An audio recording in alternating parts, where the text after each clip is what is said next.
우리가 줄곧 보았던 이 창세기 말씀의 주인공은 아브라함이었습니다. 지난주까지 보았던 창세기 18장을 보아도 소돔성과 소돔성에 거하는 조카 롯을 위해서 중보기도하는 아브라함의 모습을 보았습니다. 그런데 오늘 창세기 19장에 들어오면 아브라함은 사라지고 없어요. 소돔과 고모라를 심판하는 중에 롯이 구원받은 이 얘기가 나옵니다. 무대는 소돔이고 주인공은 롯인 것을 우리는 알 수 있습니다.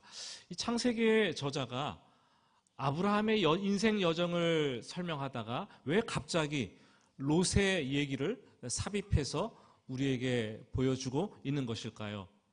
두 가지 이유가 있습니다. 첫째는 아브라함이 드렸던 중보 기도가 얼마나 위력이 있는지 그것을 보여주기 위함입니다. 그래서 오늘 말씀은 아니지만 창세기 19장 29절 말씀을 보면은 이렇게 기록을 하고 있죠. 창세기 19장 29절 말씀을 봅시다. 하나님이 그 지역의 성을 명하실 때 곧 롯이 거주하는 성을 엎으실 때에 하나님이 누구를 생각했어요? 아브라함을 생각하사 그 엎으시는 중에 내보내셨더라. 여러분, 아브라함은 중보 기도자였습니다. 다른 사람을 위한 중보 기도는 특별한 위력이 있습니다. 여러분, 다른 사람들을 위해서 많이 기도하시기 바랍니다. 그리고 또 한 가지 이유는 우리에게 신앙의 본보기를 삼도록 하기 위해서 롯의 얘기를 우리에게 보여주고 있습니다. 베드로 사도는 베드로후서 2장 6절에서 이렇게 얘기를 해주고 있습니다. 소돔과 고모라 성을 멸망하기로 정하여 죄가 되게 하사 후세에 경건하지 아니한 자들에게 뭐를 삼도록 하셨다고요? 본보기, 견본, 신앙의 샘플을 삼도록 하셨다라고 말을 하고 있습니다. 그렇기 때문에 우리가 오늘 창세기 19장을 보면서 무엇을 깨닫고 우리 신앙의 본보기로 삼아야 될지 우리가 그 말씀을 찾아내는 거예요. 1절 말씀을 보겠습니다. 1절 말씀 앞부분을 보시면 저녁 때에 그 두 천사가 소돔에 이르니 마침 롯이 소돔 성문에 앉아 있다가. 지금 롯이 어디에 삽니까? 소돔에 살고 있습니다. 여러분 어디에 살고 있어요? 사람은 어디에 사느냐가 상당히 중요합니다. 사는 곳에 따라서 다양한 갈등과 어려움을 겪을 수밖에 없습니다. 지금 우리 시대에 미국에서 만약에 산다면 미국 사회가 안고 있는 인종차별 문제, 총기 사고, 그리고 도덕적 위기의 문제를 그냥 고스란히 다 겪어내야 되는 거죠. 우리가 만약에 한반도에 살기 때문에 산다면 우리 시대의 마지막 남은 분단의 국가 아닙니까? 분단 국가의 위기를 고스란히 감수하며 살아야 되는 거예요. 또 서울에 산다면 서울에 살기 원치 않아도 서울에 살면은 이 탁한 공기를 들이키고 마시면서 살아야 되고 또 교통체증도 또 감내하면서 살아야 되는 거죠. 여러분 지금 어디에 사십니까? 대전에 사는 것 어떤가요? 롯은 소돔에 살고 있습니다. 밖에서 볼 때 이 소돔이 물이 넉넉하고 에덴 동산처럼 화려하고 매력적인 곳이었어요. 하지만 막상 그곳에 들어와서 살아보니까 역사상 가장 사악한 도시, 죄악의 도시가 소돔이었습니다. 소돔에 살면서 죄의 영향력을 받지 않을 수가 없었습니다. 그 도시에 사는 사람들이 내뿜는 이 죄악의 이 열기, 죄악의 이 숨결, 고스란히 롯이 다 느끼면서 영향력을 받고 살아가게 되는 거죠. 지금 롯은 소돔의 성문에 앉아 있습니다. 왜 성문에 앉아 있습니까? 고대 사회에서 성문은 장사하는 사람들이 머무르는 곳입니다. 그리고 지역 유지들이 진을 치고 감나라, 배나라 사람들이 간섭하는 곳이 성문이었습니다. 이곳에서 행정 업무가 이루어지고 있었고 이곳에서 사고팔고 상행위가 이루어졌고 종종 성문 앞에는 상당히 큰 광장이 있었어요. 그 광장에서 공공 집회가 열렸고 지도자들이 재판을 하고 재판한 이후에는 명령을 내리는 곳이 바로 성문이었습니다. 오늘 우리가 읽은 9절 말씀을 볼 때에도 이후에 소돔 사람들이 롯을 찾아와 협박할 때 이런 얘기를 하죠. 이 자가 들어와서 우리와 함께 거류하며 우리의 법관이 되려 하는도다. 그러니까요, 롯은 소돔에 들어가 살면서 아주 잘 나가는 고속도로를 과속한 인생을 산 거예요. 성공했죠. 출세했죠. 유지가 되었을 뿐만 아니라 재판하는 그런 일들도 했다라는 거예요. 꽤 남들이 보기에 이 부러운 직책, 그리고 성공한 사업과 또 재판관, 명예와 권력, 부를 한꺼번에 쥐고 있었던 사람이 바로 롯이었습니다. 그런데 웬일이죠? 오늘 1절 말씀 보면 하루 일과가 다 끝난 후 저녁에 해질녘에 성문에 홀로 쓸쓸히 앉아 있습니다. 이 롯은 성문에서 앉아 혼자 무슨 생각을 그토록 깊이 있게 고민하고 있었던 걸까요? 베드로 사도가 참 영감을 받아갖고 성경을 썼는데 베드로 후서 2장 7절 8절 말씀에는 롯의 내면 세계와 영적인 상태가 어떠했는가를 아주 잘 묘사하고 있습니다. 한번 볼까요? 무법한 자들의 음란한 행실로 말미암아 고통당하는 의로운 롯을 건지셨으니 이는 이 의인이 그들 중에 거하여 날마다 저 불법한 행실을 보고 들으므로 그 의로운 심령이 상함이라. 말씀을 보면은 무법한 사람들이 내뿜는 이 죄의 공기 막 들이키고 내쉬고 막 하는데 그 공기들을 다 마실 수밖에 없어요. 음란하고 불법한 가치관을 가진 사람들의 행실과 부딪히면서 막 고통스럽게 괴로워하면서 그걸 보면서 어쩔 줄 몰라 하는 삶을 살았습니다. 그래서 그의 영혼에 이 무거운 짐, 무게가 죄 때문에 짓눌려 있었고 고통 때문에 힘들고 신음하면서 파리하게 그의 영혼이 죽어가고 있어요. 여러분, 담배 피지 말라는 이유가 뭡니까? 내가 담배 피면 내 옆에 있는 사람 다 담배 연기를 맡는 거예요. 그렇잖아요? 죄도 마찬가지입니다. 내가 죄를 지으면 나만 죄를 짓는 게 아니라 죄의 이 숨결이 그냥 퍼져가는 거예요. 죄의 공기가 오염되기 시작하는 거예요. 죄가 참 무서운 거죠, 전염성이. 이 롯은 소돔성의 죄의 무게에 눌려서 힘들고 신음하며 고통스러운 삶을 살아냈고 그러는 와중에 아마 믿음의 사람이었던 삼촌 아브라함이 무척이나 그리웠을 것입니다. 소돔성은 화려하고 참으로 눈에 보기에 매력적인 도시였지만 롯은 외롭고 고독하고 허무하게 인생을 살 수밖에 없었습니다. 여러분, 사람들은 좋은 곳에 살면 인생이 필 줄 알아요. 잘 먹고 잘 살고 훌륭한 직장을 다니고 세상에서 부와 성공을 누리면 행복할 줄 압니다. 여러분, 맞아요. 그래요. 근데 그거는 잠시뿐이에요. 잠깐뿐이에요. 핸드폰 하나 구입하면은 처음에 얼마나 좋습니까? 며칠 갑니까? 일주일 갈까요? 사는 것도 마찬가지예요. 직장도 마찬가지예요. 돈도 마찬가지예요.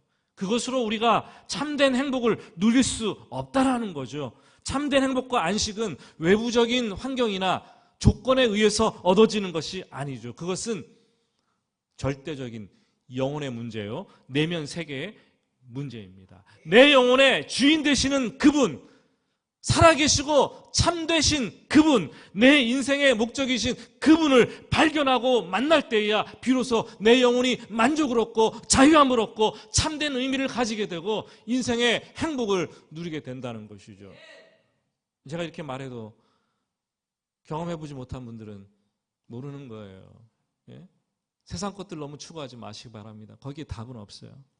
롯이 소돔을 빨리 떠나야 했습니다. 빨리 떠나야 했어요. 근데 떠나야지 이런 생각이 들었을 때 이미 늦었어요. 왜냐하면 이 소돔성에 롯의 사업기간이 다 깔려 있었어요. 그리고 인간관계가 뭐 예비 사위들까지 해서 뭐 쫙 깔려 있는 거 아니겠습니까? 그 나이에 일구어 놓은 이 모든 것을 두고 떠나는 것은 무모하게 보이는 거죠. 엄청난 용기가 필요한 것입니다. 여러분, 이것이 오늘 우리들의 고민 아닙니까? 잘못된 줄 알면서도 떠나야 되는데 계속 머물러 있는 거예요.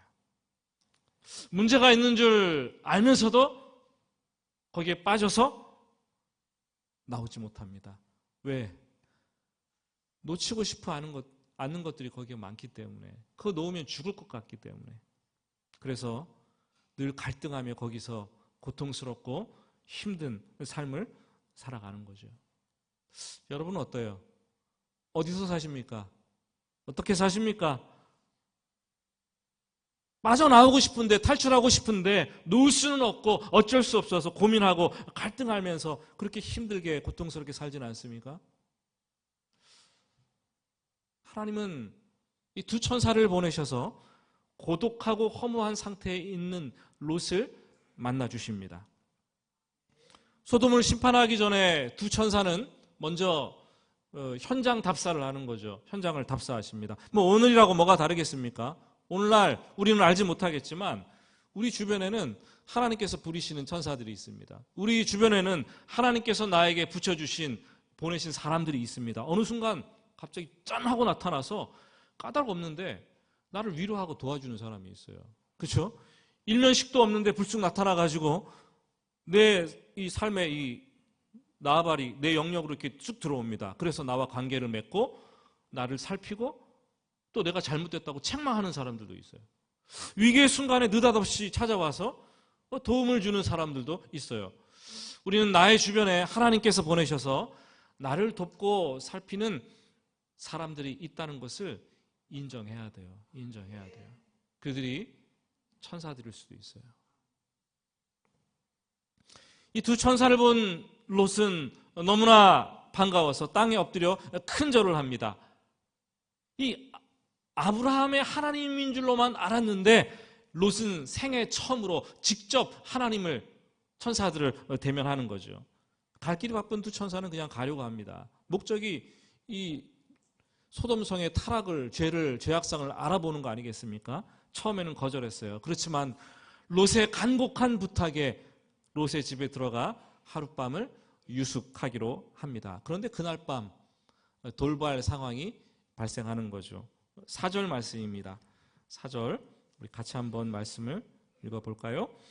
그들이 눕기 전에 그 성 사람 곧 소돔 백성들이 노소를 막론하고 원근에서 다 모여 그 집을 애워싸고, 백성들이, 소돔의 백성들이 노소를 막론하고, 백성들이라고 편하게 번역했지만 성경 원문을 보면 아나심, 남성 복수 명사를 쓰고 있어요. 남자의 무리들, 남성들, 이렇게 해석을 하는 게 맞죠. 그런데 그냥 남성들이 아니라 소돔에 사는 특히 노소라고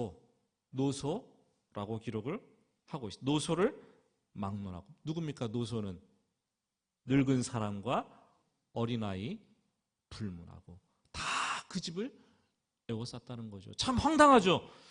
젊은이만 못된 것도 아니고 늙은이만 못된 것도 아니고 온 세대가 골고루 다 지금 타락했습니다. 사회의 이 총체적인 악의 모습을 보여주고 있는 거죠. 천사들이 더 뭐 소돔에 돌아다니지 않고 가보지 않아도 보나 마나입니다, 여러분. 그렇잖아요?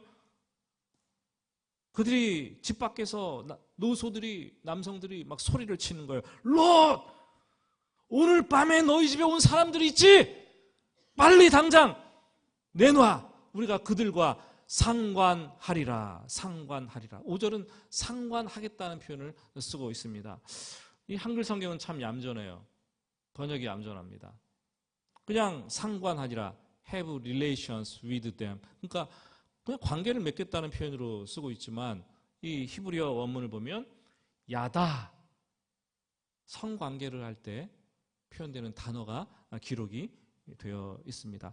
소돔의 늙은 남자들, 소돔의 젊은 남자들, 어린아이 할 것 없이 두 천사를 잘생긴 남자로 보고 그들을 끌어내서 강제적으로 집단적으로 음란하게 동성애를 하겠다고 야단입니다. 이 얼마나 무시무시한 상황입니까, 여러분? 소돔성의 음란과 성적 타락이 얼마나 극심했는지를 우리는 보게 되죠. 하나님께서 우리 인간들에게 제일 강조하시는 1계명을 보시면 나 외에는 다른 신을 두지 말라는 것입니다. 그건 우상숭배라고 그래요. 또 다른 말로 영적 음란이라고 얘기합니다. 그러면 우상숭배와 영적 음란은 동일한 거죠. 본질이 같은 거예요. 이 구원은 음란한 행실로부터 이 벗어나는 것, 탈피하는 것이 구원입니다.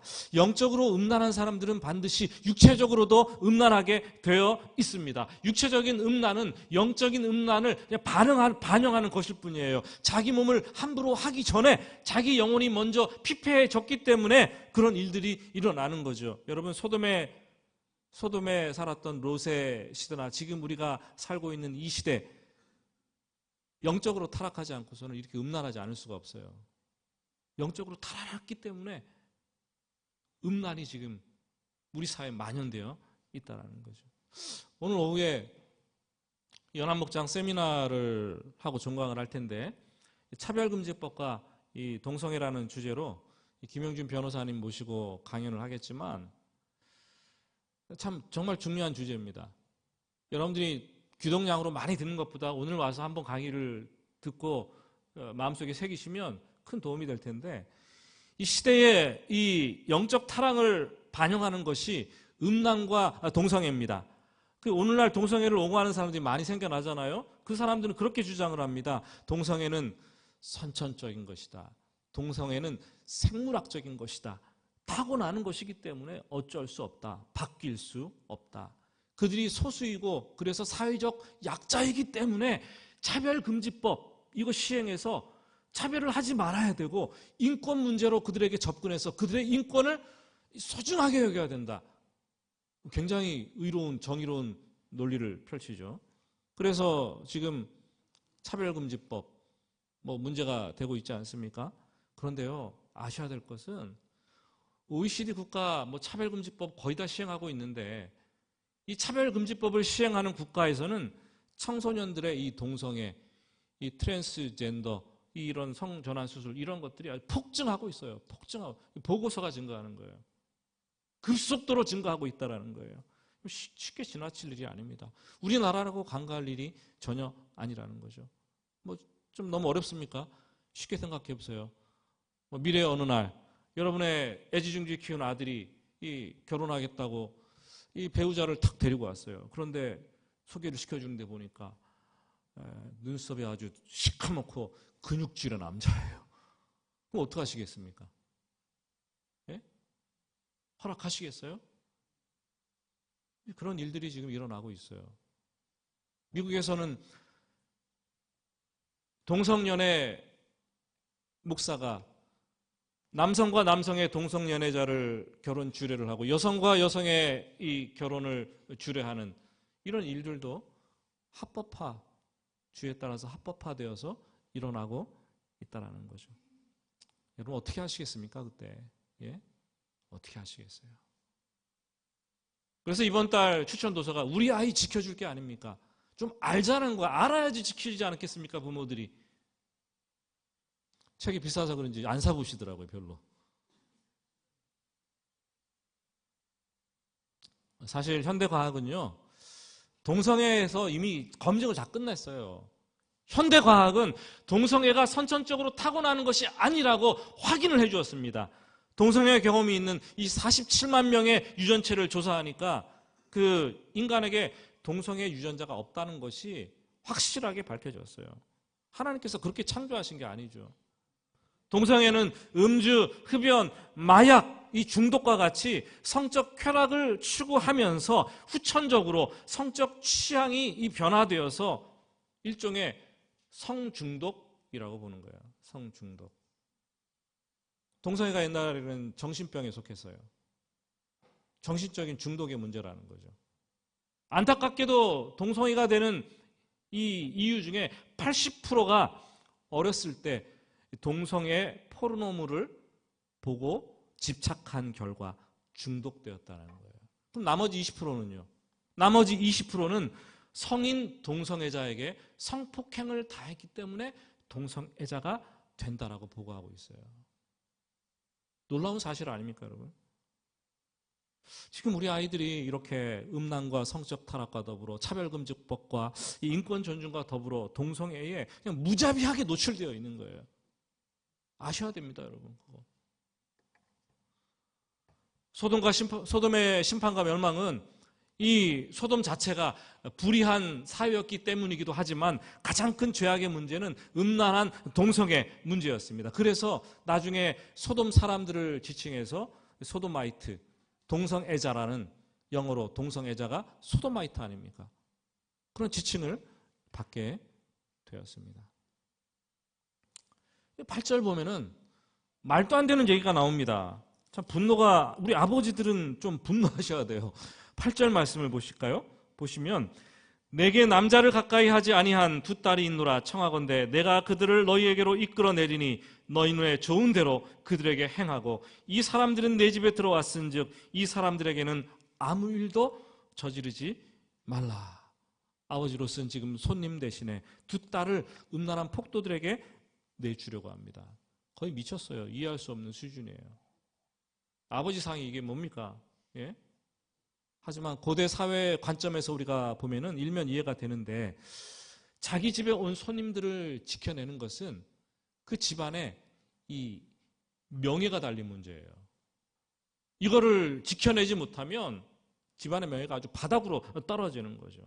뭐 그렇다고 해도 자기 딸의 순결과 명예를 하면서까지도 이 손님들을 지키려고 한 것, 이거는 좀 뭔가 문제죠. 잘못된 거죠. 이것도 악이죠. 죄를 죄로서 막고 악을 악으로서 막으려고 한 세속적인 타협안, 절충안을 이 롯이 지금 내놓고 있는 것입니다. 그런데 악은 절대로 타협할 수 없는 존재입니다. 악으로서 타협을 하게 되면은 더 큰 해악이 생기는 거예요. 고통 가운데 빠져드는 거죠. 만약에 이 두 딸을 내놓았다고 가정해 봅시다. 그럼 롯의 집안이 어떻게 됐을까요? 그 악함 때문에, 악의 결과 때문에 감당하기 힘든 고통이 뒤따랐을 것입니다. 자녀들은 부모가 지켜줘야 될 하나님의 선물입니다. 부모가 자식에게 해줄 수 있는 최고의 선물은 사랑이에요. 그 아이를 소중하게, 귀하게 대하는 것, 그게 아이에게 줄 수 있는 가장 귀중한 선물입니다. 그런 부모의 모습을 통해서 아이는 세상을 살아가면서 이 신뢰라는 것을 배우게 되는 거예요. 부모에 대한 신뢰가 세상에 대한 신뢰로 이어지게 되는 거죠.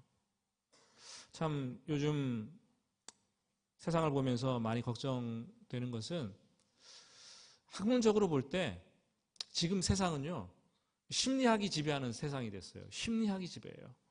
악랄하게 죄를 짓고도 얘기합니다. 내가 뭐 악해서 그런 줄 알아?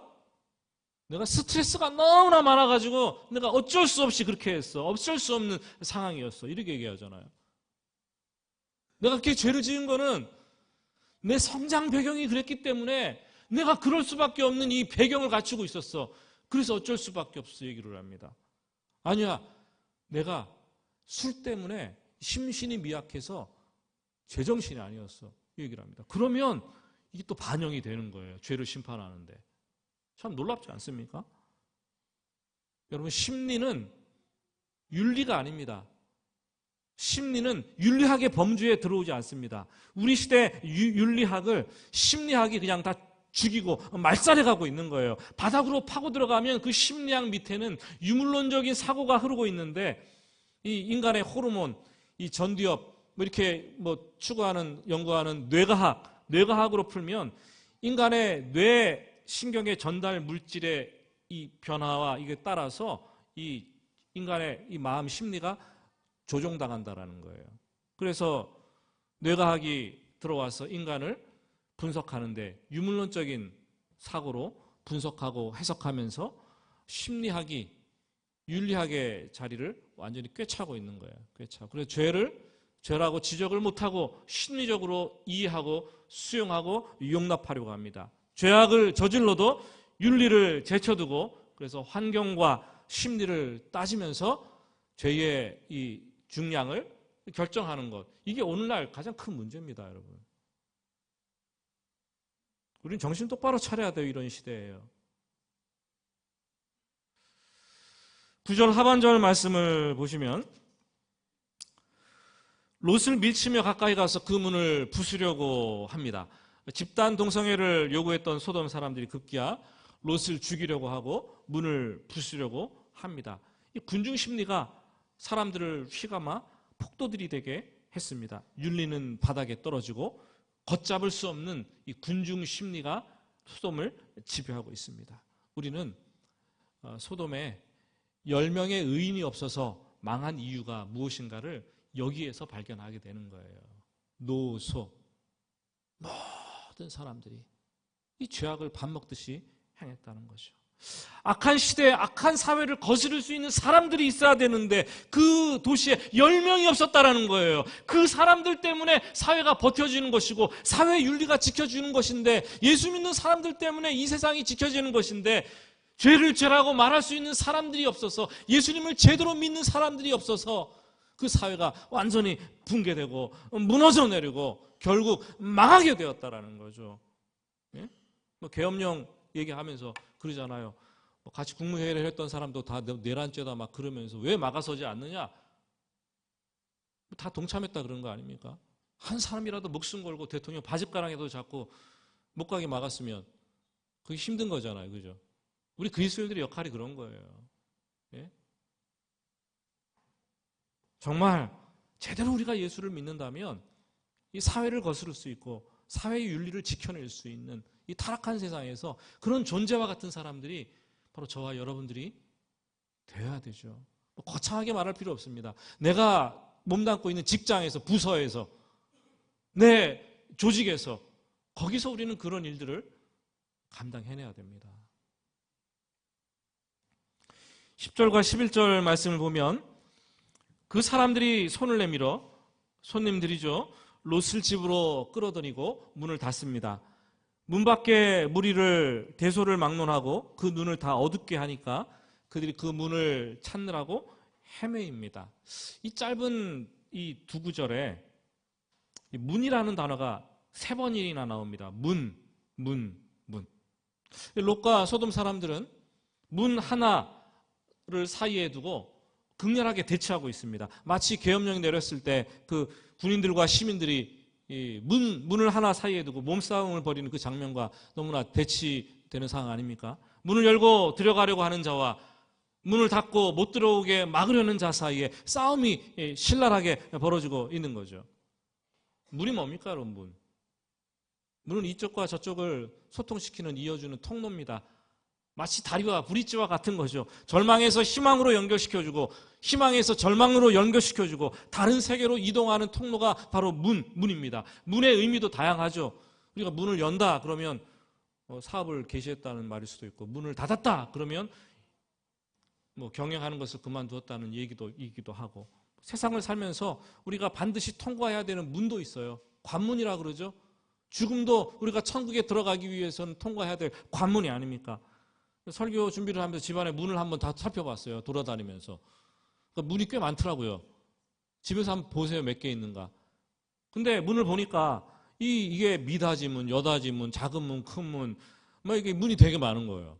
근데 하루에도 수십 번씩 문을 들락날락 하면서 이쪽에서 저쪽으로 공간을 옮기고 그러는 거 아니겠습니까? 오늘도 여러분들이 교회 오면서 이 예배당에 들어올 때 예배당에 들어오시기 위해서 몇 개의 문을 통과하셨습니까? 문을 열고 들어왔어요. 이후에 천국에 들어갈 때에도 12준지문이라는데 천국은 그 문을 당당하게 열고 들어가시기를 예수님의 이름으로 축복합니다. 아멘 하신 분들만 들어가실 수 있어요. 네? 당당하게 들어가는 거예요. 우리는 천국에 들어갈 때도. 문제는 롯이 자기 집의 문을 닫아 걸 수 있고 지킬 수 있는 능력이 없다라는 거예요. 그렇죠? 그래서 천사들이 문을 대신 닫아둡니다. 노아의 방주를 만들고 홍수가 오기 전에 문을 닫아야 되는데 노아가 닫을 능력이 없어요. 누가 닫아줍니까? 하나님께서 문을 닫아주십니다. 성경은 예수님께서 자기 자신을 가리켜 문이라고 얘기합니다. 문, 내가 문이니 누구든지 나로 말미암아 들어가면 구원을 받고 또한 들어가며 나오며 꼴을 얻으리라. 하나님께서 문을 열면 닫을 자가 없고 하나님께서 문을 닫으면 열 자가 없습니다. 구원의 문을 닫으시는 분도 하나님이시고 여시는 분도 하나님이십니다. 우리는 구원의 문이 열려 있을 때 들어가야 되는 거죠. 그 문이 아주 좁은 문이라도 우린 들어가야 되는 거예요. 그래야 삽니다. 근데 인생을 살면서 이 문 밖에 사람들이 지금 롯의 집의 문을 열려고 하는 것처럼 열리지 않잖아요. 내가 아무리 열심히 문을 열려고 해도 열리지 않을 때가 있습니다. 그러면 생각을 해야 돼요. 아, 이 문은 지금 하나님께서 닫으시는 문이 아닌가. 지혜롭게 생각하셔야 됩니다. 아, 하나님께서 닫으시는 게 아닌가. 하나님께서 닫으시는 문을 막 억지로 열려고 하고 막 들어갑니다. 그럼 조금 문이 열려서 억지로 막 비집고 들어갔어요. 그러면 처음에는 내가 뭔가 하는 것 같고 잘 되는 것 같다가도 나중에는 죽을 개고생합니다, 여러분. 그런 문으로 들어가면. 예? 때로는 열려고 해도 안 열리는 문 앞에 서 있는 게 은혜예요, 여러분. 인간적으로 이걸 열면 막 굉장한 역사가 일어나고 잘 될 것 같은데 안 열릴 때가 있어요. 그 문이 안 열리는 게 때로는 은혜예요. 하나님께 닫으시기 때문에.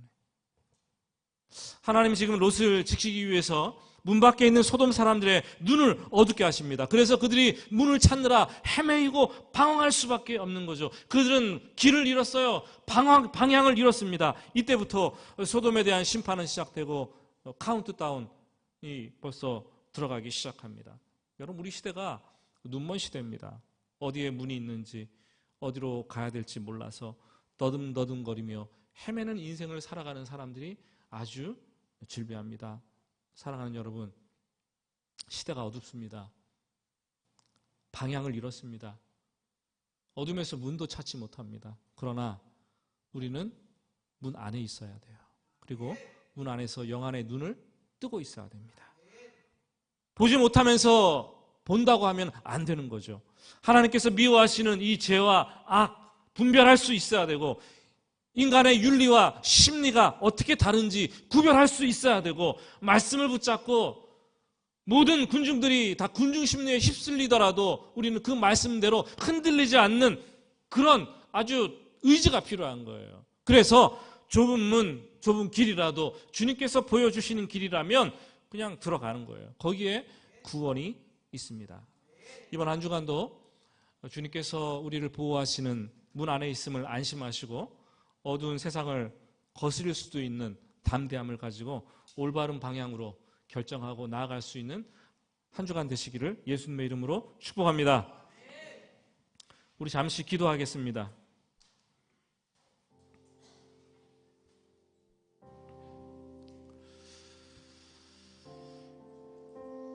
우리 조용히 기도합니다. 기도할 때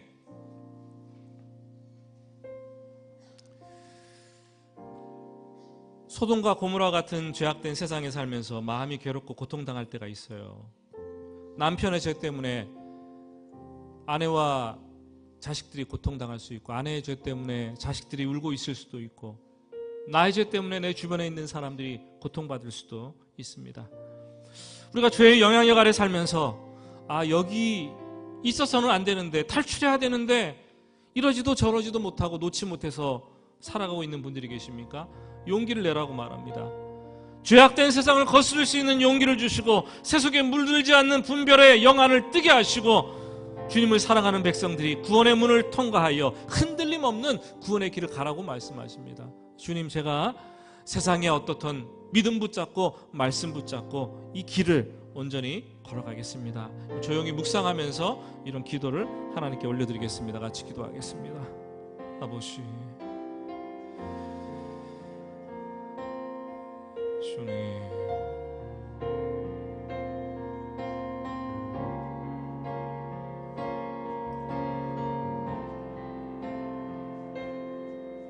아버지, 이 땅 사람